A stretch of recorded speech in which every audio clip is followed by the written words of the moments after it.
Buenos días, bienvenidos. Estamos comenzando Agenda Económica. Son las 8 de la mañana con un minuto y empezamos estos 30 minutos de informaciones. Gracias por acompañarnos a esta hora de la mañana en este miércoles 16 de marzo. Comenzamos con nuestro resumen de noticias. Empezamos a delinear los temas que vamos a abordar en los próximos minutos, partiendo por lo que va a ocurrir hoy a eso de las 11 de la mañana. Se produce la reunión entre el ministro de Hacienda, Mario Marcel, y la CPC. Los 6 gremios, las 6 ramas, más bien, que reúne este gremio, se van a encontrar en Teatino 120. El Ministerio de Hacienda será el lugar con el ministro de Hacienda para empezar a generar algunos espacios de diálogo entre el sector privado, el actor gremial, con el ministro de Hacienda en un momento donde, según dijo Juan Sutil ayer, hay muchas cosas que están en juego. Fue la señal que dio ayer tras un comité ejecutivo donde precisamente se planificó la reunión por parte de la CPC. Temas que se deberían abordar, bueno, varios que están en la agenda legislativa, la reforma tributaria, la reducción de la jornada laboral, entre otros asuntos. Ya les contamos más detalles de lo que se espera también para la reunión del día de hoy. Por otra parte, hay cambios ya en el Servicio de Impuestos Internos porque el gobierno entrante ha confirmado a Hernán Frigolet como el nuevo director del Servicio de Impuestos Internos. Este hombre, Fernando Barraza, era el director hasta ahora, lo es hasta ahora en realidad porque Frigolet va a asumir el próximo 1 de abril. Y llega Frigolet con una misión muy importante. El servicio, se entiende, tendrá un rol bien relevante dentro de la implementación de la reforma tributaria. Y en ese sentido, su rol como director será bien importante también para darle las facultades necesarias y el poder de fiscalización a una entidad que va a tener, como decíamos, un rol desde el punto de vista recaudatorio bien relevante. Ya les contamos más sobre la trayectoria de Frigolet y la misión que tiene en el servicio. Por otro lado, vamos a analizar detalles también de un paso bien relevante que ha dado la Fiscalía Nacional Económica para validar el último proceso de licitación del litio. ¿Se acuerdan que fue bien controvertido, sobre todo desde el punto de vista político? Bueno, la Fiscalía también ha dado luz verde a esta iniciativa porque ha planteado en un informe al Tribunal de Libre Competencia que la licitación no afecta la competencia dentro de este mercado. Fue a solicitud de una de las partes involucradas en este proceso, la compañía minera Salares del Norte, la que había pedido que la Fiscalía se pronunciara sobre este tema. Según la empresa, habían algunas dudas respecto a cómo se había desarrollado el proceso de licitación. Bueno, les contamos más en unos minutos acá en Agenda Económica.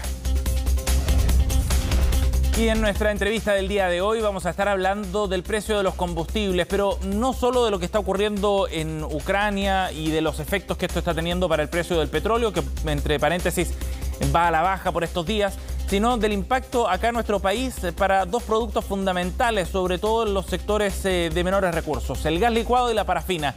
A puertas de la llegada del otoño, esto va a empezar a cobrar cada vez más relevancia. El precio de la parafina ya supera los 1.000 pesos. Podría llegar a los 1.400 y los mecanismos de estabilización que conocemos no están directamente vinculados a estos dos combustibles.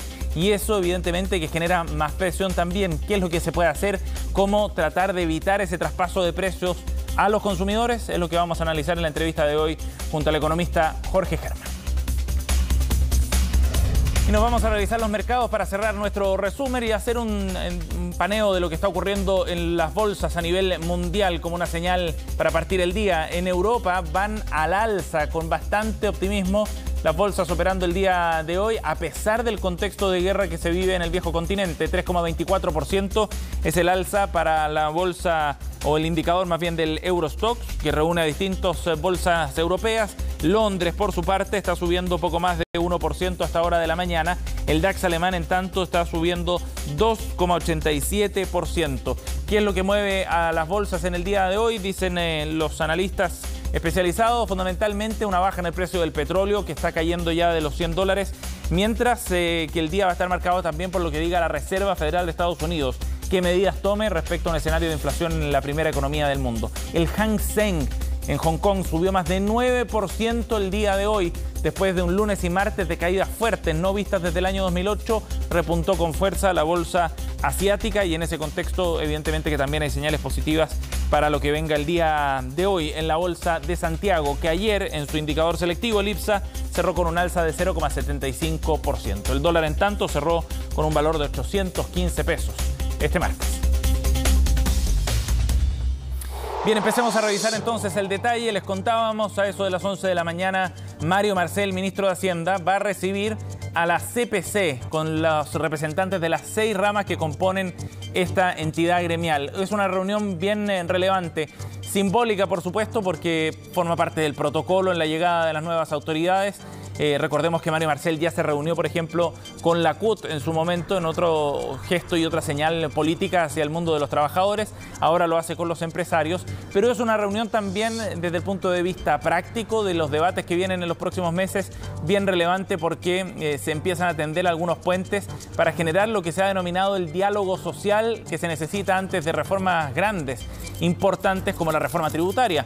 Desde la misma CPC y desde algunas de sus ramas han pedido que se generen espacios de conversación. Esta semana, sin ir más lejos, estuvimos con Richard von Appen, el presidente de la SOFOFA, quien planteaba precisamente la necesidad de generar espacios de conversación, que había disposición para poder avanzar en una reforma tributaria para generar los recursos que necesita el país, decía von Appen, pero al mismo tiempo sin afectar la inversión. Y en ese contexto entonces es que esta reunión puede ser bien relevante y puede generar de alguna manera esos espacios de conversación para llegar con un proyecto al Congreso que esté bien fraguado. Decían diputados opositores que era necesario evitar lo que ocurrió con la reforma tributaria de Michelle Bachelet, que fue una reforma que llegó al Congreso de una forma, sale con cambios muy profundos en lo que luego se llamaría la cocina. Bueno, en ese contexto es que se va a desarrollar la reunión el día de hoy en el Ministerio de Hacienda precisamente. Mario Marcel será el anfitrión y veremos cuáles son las señales. Juan Sutil por lo menos ya metía algo de presión ayer, decía que hay mucho en juego en la reforma tributaria, en la reforma que busca reducir la jornada laboral a 40 horas, en el aumento del salario mínimo, además de todos los debates que están en la convención. Seguro que estarán en la agenda de la reunión que se va a desarrollar a eso de las 11 de la mañana en el Ministerio de Hacienda. 8:08 y vamos a ir ahora a otra de las señales que está dando el gobierno de Gabriel Boric. El nombramiento del nuevo director de Servicio de Impuestos Internos se concretó ayer. Se pidió la renuncia de Fernando Barraza, quien es el actual director, y el 1 de abril llegará hasta el servicio Hernán Frigolet, ingeniero comercial de la Universidad de Chile, máster en Economía en la Universidad de Londres, quien asumirá entonces el desafío de llevar adelante el servicio en estos 4 años. Es una apuesta importante porque el Servicio de Impuestos Internos va a tener un rol bien relevante en el objetivo de recaudación que tiene la reforma tributaria. Según la estimación de Frigolet, cerca del 50% de la nueva recaudación que trate de generar esta reforma vendrá por la vía fundamentalmente de la reducción de la evasión y de la elusión tributaria. Dos temas en los que el rol fiscalizador del servicio tiene un enorme trabajo y un desafío grande para tratar de reducir ambos focos y apoyar, por supuesto, también en el diseño de la reforma tributaria para que quede lo más coherente posible, simplificada y no sea un problema al momento de implementarla luego cuando el servicio tiene un rol fundamental en su fiscalización. Recordemos que Frigolet tiene experiencia en el Estado, ya fue tesorero general de la República entre 2014 y 2018, ha ejercido jefaturas también en algunos departamentos del Banco Central, por ejemplo, en la década del 90, cercano al Partido Socialista, militante de ese partido, tendrá una conexión importante también con el sector opositor. Frigolet entonces será el nuevo director a partir del próximo 1 de abril.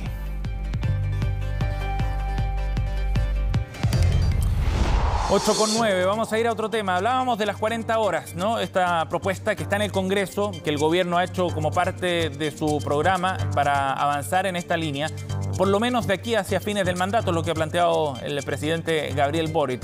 Hay expectativas, por supuesto, en el sector empresarial y en las pequeñas y medianas empresas no ven con malos ojos avanzar en esta línea siempre y cuando se haga con cierta gradualidad. Detalles de cómo se preparan en la siguiente nota. Proyecto atrapado en el Congreso hace 5 años, que el gobierno rescataría, reducción de la jornada laboral que sería central en el programa del presidente Gabriel Boric y que ya genera expectativas en las y los trabajadores. Trabajaría más, porque sabe que se va a ir temprano, va a pasar más tiempo también con su familia, se va a ir a una hora que se puede llegar a un súper, ir a comprar. Menos horas, pero trabajando más. Preferencia de Albani, quien vende calzados en la calle Victoria y vive en Quinta Normal. Trayecto de al menos 1 hora y 20 minutos, ida y vuelta, que debe sumar a su jornada. Yo no vivo cerca de acá. Yo vivo lejos, yo vivo en Quinta Normal. Imagínate, llego a las 8 de la noche. La iniciativa se tramitó por última vez en la Comisión de Trabajo del Senado y permanece allí hace 2 años. Incluso la entonces diputada y ahora ministra vocera de Gobierno intentó una campaña para presionar la discusión. Esta medida debería venir acompañada de otras cosas. Mejorar la ley de 30 días, una reforma tributaria donde las pymes no paguen o tengan extensión de impuestos, también que mejoremos su comercialización, su bancarización, que tengan acceso a préstamos, podemos ver más tipos de FOGAPE. Es que en un contexto de recuperación económica, dice, aplicar las 40 horas será difícil para algunas pequeñas y medianas empresas. Jimena, dueña de 2 tiendas en la calle Victoria, asegura que el cambio debe ser gradual. Es el momento de empezar a ejecutarlo, pero lentamente, porque siento que el país en este momento no está plenamente capacitado como para hacer eso. Y lo otro que es importante también es que hay un consenso entre el empleador y el trabajador. Sería bueno porque lo mejor también sería como más familia. Va a haber más tiempo para la familia. Conversación entre trabajador y empleador que se hace más difícil en rubros como los de Mireli, dueña de un salón de belleza. Decimos entre comillas que salimos a las 8, pero a veces nos vamos a las 12 de la noche, a veces nos vamos a las 11. Por ahora yo creo que nadie te va a pedir que le hagan un contrato y con las 40 horas. Estamos dispuestos a rebajar la jornada laboral, pero sin que ello implique mayores costos para muchas pymes que con 40 horas podrían tener que contratar un turno adicional, aumentando sus costos. Creemos que se puede conversar el que los chilenos trabajen menos, pero sin afectar al mundo de las micros, pequeñas y medianas empresas. 40 horas semanales que impulsó el gobierno de Gabriel Boric desde su arribo a la moneda y que prontamente podría revivir en el Congreso. Vamos a ir a otro tema, 8:12 para analizar detalles de la respuesta que ha dado la Fiscalía Nacional Económica a un requerimiento que se presentó en el contexto de la licitación del litio. Proceso que, como decíamos, fue bien controvertido por el lado político, pero también donde hubo algunos requerimientos técnicos, en este caso presentados por la compañía minera Salares del Norte. Este fue el envío que hizo la Fiscalía Nacional Económica al Tribunal de Libre Competencia, donde se pronuncia sobre los efectos que tuvo el resultado de esta licitación. La Fiscalía lo que dice fundamentalmente es que no tendría una incidencia relevante en las condiciones de competencia, a diferencia de lo que estaba planteando esta empresa, que cuestionaba que se pudiera estar vulnerando algunas de las características del decreto de ley 211, que fija estas normas precisamente para la defensa de libre competencia. ¿A qué apuntaba la compañía? Decía fundamentalmente que se establecieron condiciones y plazos para la postulación que restringían injustificadamente la competencia, reduciendo la intensidad, dicen, de este proceso licitatorio, según cita hoy el diario Pulso, y serían discriminatorios respecto a otros contratos que se han asignado, como el que tiene Codelco, por ejemplo, en el salar de Maricunga. Bueno, la Fiscalía analizó los antecedentes y lo que dice es que fundamentalmente este proceso de licitación no representan más del 2% de la producción mundial, solamente el 10% de la producción nacional de litio a 2031 y por lo tanto esta asignación en particular no tiene capacidad por la magnitud para incidir de manera relevante en la competencia del mercado. Este fue un informe elaborado por la División Antimonopolios de la Fiscalía y señala que el diseño fundamentalmente de la licitación es consistente con lo que se plantea en materia de libre competencia en nuestro país. 8:14. Nos vamos a ir a una pausa. Al regreso estaremos con el economista Jorge Germán analizando lo que ocurre en materia de combustibles acá en nuestro país. Cuál es el escenario que se proyecta no solo para las bencinas, para el gas licuado, para la parafina, en lo que conversaremos al regreso del siguiente corte. Estamos de vuelta para profundizar en lo que va a ocurrir en el escenario que se podría proyectar al menos para los combustibles en nuestro país a partir de lo que está ocurriendo a nivel global. Sabemos, hemos hablado de ello, del aumento del precio del petróleo a nivel internacional. Y si bien en las últimas semanas ha ido bajando, de todas maneras hay proyecciones que plantean que la parafina, por ejemplo, podría subir con fuerza en las próximas semanas. Lo mismo podría ocurrir también con el gas licuado. Ya supera los 1.000 pesos el litro, el querosén. Vamos a conversar de este tema y estamos en contacto para eso con el economista de Germán Consultores, el director de la empresa, Jorge Germán. Gracias por el contacto, Jorge, muy amable. Muy buenos días, Sebastián. Gracias por conversar con nosotros. Jorge, bueno, hemos hablado harto del aumento en el precio del petróleo a nivel internacional, hemos hablado también de las bencinas, pero enfoquémonos también en otros combustibles. ¿Qué es lo que podríamos proyectar como un escenario de precio para los próximos meses acá en nuestro país? Mira, dado el conflicto entre Rusia y Ucrania, eso elevó en la primera quincena de marzo el precio del petróleo a los máximos de $130 el barril. Y a medida que ha ido pasando el tiempo y al parecer se está avisorando de que podría llegarse a algún acuerdo entre Ucrania y Rusia para el cese del fuego, eso ha llevado a que los mercados estén cotizando hoy día el precio del petróleo por debajo de los $100 el barril, lo cual es una buena noticia, dado los precios que tuvimos al comienzo de este conflicto. Y bueno, como nuestro país es un importador de combustible, eso ha afectado a todos los combustibles, desde la gasolina hasta la parafina y el gas licuado. Claro. ¿Y cuál es el escenario para, en particular, la parafina, por ejemplo, Jorge? Te lo pregunto porque nos vamos acercando al otoño. Otoño-invierno son épocas en las que efectivamente se usa mucha más parafina para calefaccionar. Eso va a empezar a tener un efecto bien importante en los presupuestos. ¿Qué se puede proyectar para la parafina? La proyección para adelante para la parafina es difícil de pronosticar, porque lo que está ocurriendo hoy día es que la parafina en promedio está en 980 pesos el litro en Santiago, y si uno lo compara con los 1.050, 60 pesos promedio que está la gasolina 93 en Santiago, uno diría, bueno, ¿por qué es tan pequeña la diferencia si es que la gasolina tiene un impuesto específico de 330 pesos? Y el punto es que la gasolina hoy día está rebajando el impuesto específico a los combustibles en 200 pesos gracias al funcionamiento del MEPCO, que es este mecanismo de institución de precios de los combustibles, claro, que funciona con la gasolina y el diésel. Pero el queroseno o la parafina está en otro mecanismo que se llama el Fondo de Estabilización de Precios del Petróleo, en que como no tiene un impuesto específico, se genera un subsidio. Y hoy día ese Fondo de Estabilización de Precios del Petróleo no está funcionando.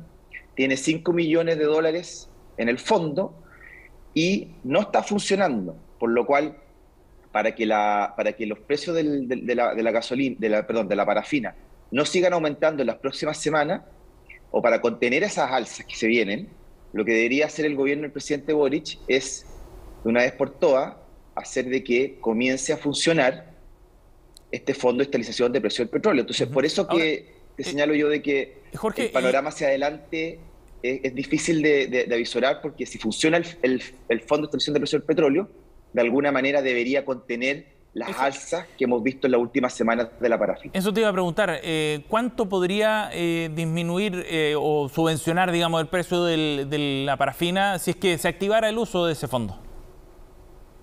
Bueno, eso va a depender del manejo discrecional que haga la autoridad sobre el Fondo de Estabilización de Precios del Petróleo.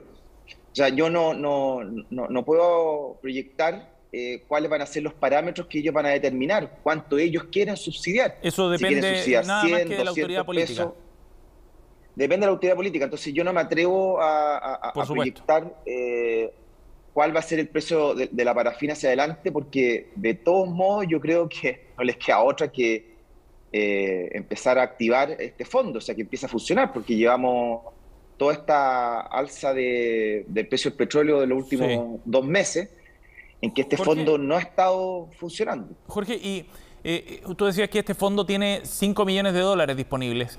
¿Eso para cuánto tiempo alcanza de subsidio? Porque estamos hablando de un orden de magnitud distinto al que tiene el MEPCO, por ejemplo. Claro, porque las órdenes de magnitud de consumo son muy distintas entre la parafina y el consumo de gasolina y diésel. Claro. ¿Cuánto va a durar? Va a depender de cuánto es el monto del subsidio que ellos otorguen a la parafina en las semanas que vienen, si es que quieren activar este fondo. Entonces, dependiendo del monto del subsidio, que no me atrevo a proyectar porque es una decisión discrecional de la autoridad, eso va a llevar a que estos 5 millones de dólares o duren poco o duren un par de meses, pero va a depender de cuánto es el subsidio que ellos entreguen, y esa es una materia discrecional de la autoridad. Sí. Jorge, para seguir aclarando el panorama, ¿qué pasa con el gas licuado? En este caso, los precios también se proyectan al alza. ¿Existen mecanismos que pudieran aliviar ese precio, ese aumento de precios similares al MEPCO o a este fondo de estabilización? No, en el caso del gas licuado de uso domiciliario no existe ningún mecanismo de estabilización. El gas licuado no está ni en el MEPCO ni en el Fondo de Estabilización del Precio del Petróleo, donde está el queroseno. Y por eso es que el gas licuado es el único de los combustibles que no tiene ningún mecanismo de estabilización, y lo que deberíamos ver es que las próximas semanas siga aumentando el precio del gas licuado, y por ende la única manera de evitar estas bruscas alzas del precio del gas licuado sería realizar una modificación legal e incorporar el gas licuado al Fondo de Estabilización del Precio del Petróleo, donde está el queroseno, para que este fondo de alguna manera amortigüe las alzas del petróleo internacional. Pero hoy día no está en ningún mecanismo de todos los combustibles. Pero uno podría esperar una tendencia similar a la del resto de los combustibles, ¿no? En términos de precio me refiero. Sí, o sea, el gas licuado está más propenso a los vaivenes del precio del petróleo porque no tiene ningún mecanismo de estabilización. Claro. La gasolina y el diésel pueden subir un máximo de 6,7 pesos. El queroseno hoy día está subiendo lo que se determine a nivel internacional, porque, como te señalé, el Fondo de Estabilización del Precio del Petróleo no está funcionando y es importante que las próximas semanas sí lo haga. Bueno, el panorama hacia adelante es que en todos los combustibles sigan subiendo los precios. En la gasolina y el diésel va a seguir subiendo por lo menos un mes más, 6,7 pesos por litro, el queroseno también, el gas licuado también van a seguir subiendo de valores, porque existe un cierto rezago en la manera en que se determinan los precios en nuestro país de 2 semanas. También el mecanismo de extensión de precios de los combustibles ha estado disminuyendo el impuesto específico en 200 pesos, de los 330 que se pagan en una situación normal, está disminuyendo en 200 pesos el aporte, es decir, los consumidores están pagando 130 pesos de impuesto específico a los combustibles. Entonces, en ese panorama, lo que se prevé hacia adelante es que sigan subiendo los precios, pero ya a mediados de año debería esto tender a parar, a revertirse un poco debido a la brusca baja que ha tenido el precio del petróleo en los últimos días. Pero de todas maneras, en síntesis, Jorge, el gobierno tendrá que tomar algún tipo de decisiones respecto a cuántos recursos inyectar y a qué hacer para poder frenar o amortiguar más bien esa escalada de precios, ¿no? Claro, o sea, hoy día hay 2 decisiones que tiene que tomar el presidente Boric, que la primera es activar el Fondo de Estabilización de Precios del Petróleo para amortiguar la alza de la parafina, y por otro lado, ver si es que quiere ingresar un proyecto de ley para que incorpore al gas licuado dentro del Fondo de Estabilización de Precios del Petróleo. Esas son 2 medidas urgentes que tiene que tomar el presidente Boric en materia de combustible. Sí, claro, sobre todo cuando, como decíamos, nos acercamos a los meses donde aumenta el consumo precisamente de estos combustibles. Jorge, muchas gracias por conversar con nosotros esta mañana, muy amable. Muchas gracias por la invitación. Hasta luego, Sebastián. 8:27, estamos cerrando Agenda Económica. Gracias por acompañarnos. Ya viene Isel Guerra, Conexión Global y las noticias internacionales. Que tengan un buen miércoles.